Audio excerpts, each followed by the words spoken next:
L'objectiu de la comunitat de la religió sikh, dintre del context de la societat catalana, pel moment és visibilitzar la religió sikh i sobretot compartir aquests valors tan humanitaris, tan naturals, sobretot amb la gent catalana.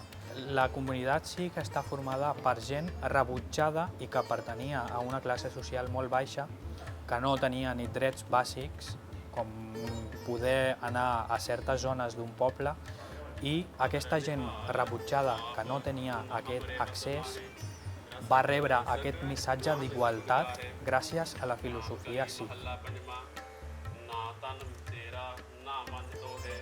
És com una revolució contra una filosofia discriminatòria de classes socials i aquest tipus de conceptes que estaven implementats en aquella societat.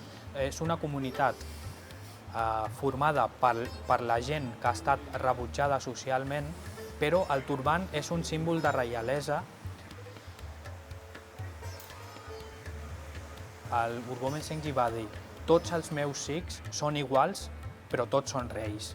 I llavors va dir: aquest turban l'atorgo a tota aquesta comunitat que es pensava que era un rebuig i que no tenien valor com a humans, i ara mateix són els reis. Hi ha moltes organitzacions, com pot ser Khalsa Aid o Zero Hunger No Longer, i aquestes organitzacions es basen en la filosofia de compartiment, que és un dels pilars bàsics de la religió sikh. Un dels gurdwares més importants, Harmandir Sahib Ji, que també se li coneix com Temple Daurat o Golden Temple, és una de les centres més importants pels sikhs, i allà aproximadament entre 300.000 i 400.000 persones mengen diàriament en aquell centre.